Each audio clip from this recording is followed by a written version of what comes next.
Dr. Joseph Bianco holds the chair of Language and Literacy Education at the University of Melbourne and is also Associate Dean International of the Graduate School of Education. He is Honorary Professor in Language Education at the University of Hong Kong. He wrote Australia's first national policy on languages in 1987, the first multilingual national language policy in an English-speaking country. He was director of the National Languages and Literacy Institute of Australia between 1989 and 2001. He has been an invited consultant advising on language and literacy planning, bilingualism, integration of Indigenous and immigrant children into mainstream schools, anti-racist and multicultural education in many countries, including Australia, Canada, New Zealand, Ireland, Sri Lanka, South Africa, Thailand, Italy, Vietnam, several Pacific Island nations, and Scotland. He has many books, and at present has in progress a book on English and identity in China, a book on intercultural perspectives in education, and a publication on the role language plays in conflict, tension, social disruption, and war. He has more than 120 refereed publications. Dr. Bianco? Thank you very much. Good morning, everybody.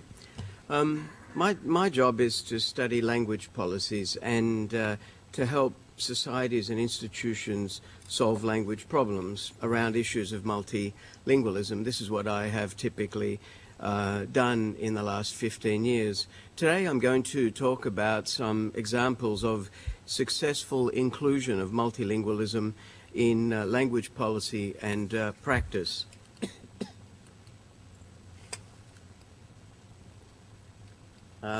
I think I will do that.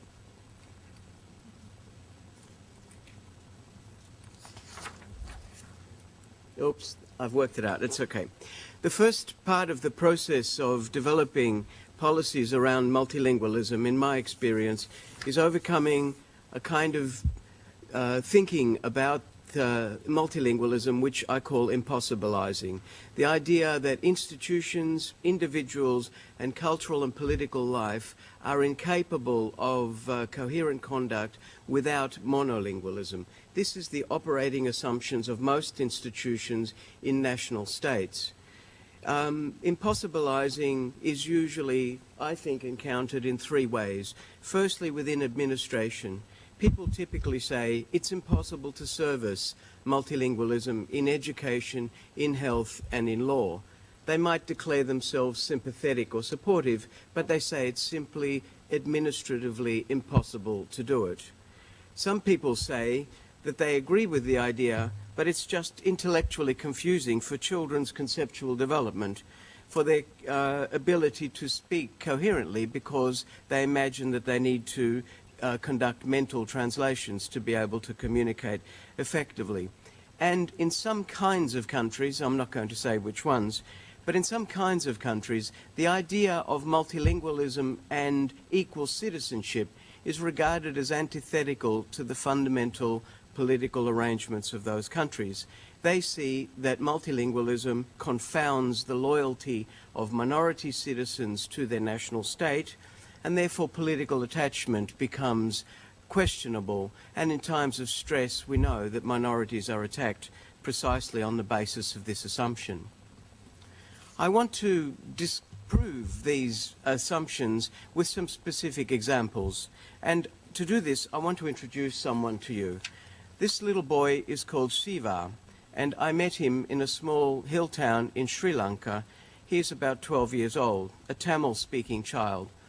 I was working on peace education and a grant for the World Bank in national language education policy during the late 1990s there. And in this particular place there is a famous Buddha statue not far from the school that Siva attended. When I went to the school with some friends of mine visiting from Spain, in fact, to show them the tea plantation areas of upper Sri Lankan hill towns, this particular child was in the class that we visited, and the teacher said to me, when we were discussing the introduction of the teaching of second languages in the school, silently she said that many students here can't learn.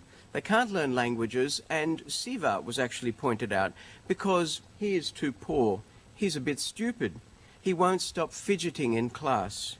But Siva, we saw the next day, actually does things more astonishing than his teachers could believe.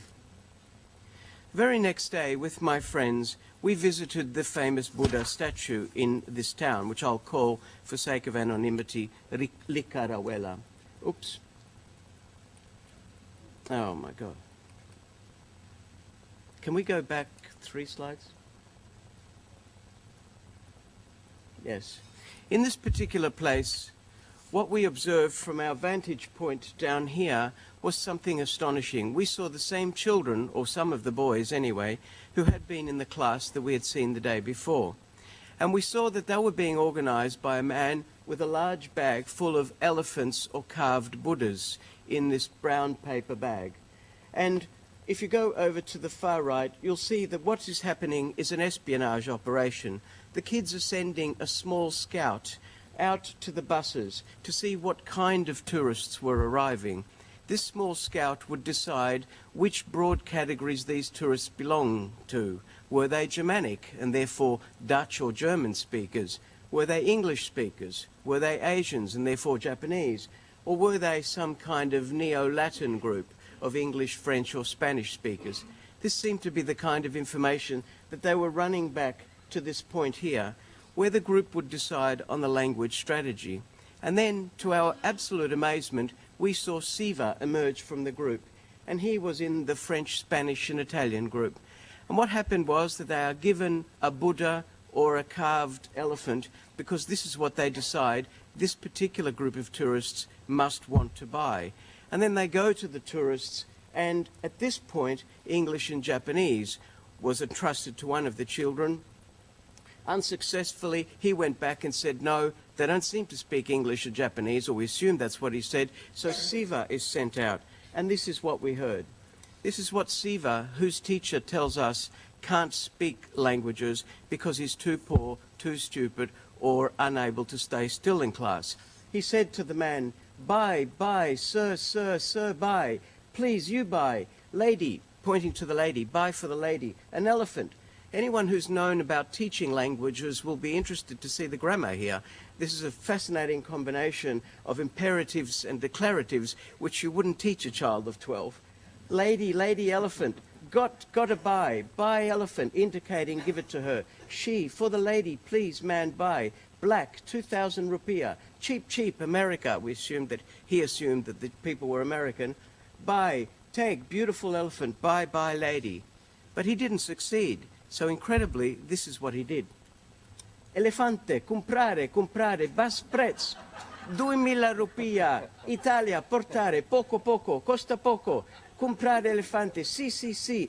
Please, comprare. A bit of advanced code switching here. Bel, elefante, bello, costa, 2.000 rupiah. And then sì at the end. I don't think this is a child for whom any of the characterizations of his teacher actually apply very well. I think it questions what we assume children are able to do rather than questions actually his abilities. What Siva disproves personally, some countries, even those with very few resources, disprove administratively, educationally and systematically. And remember at the beginning I said that it is these categories of administration, education, and the systematic deployment of health and legal resources, which are the ones where people regard multilingualism as impossible.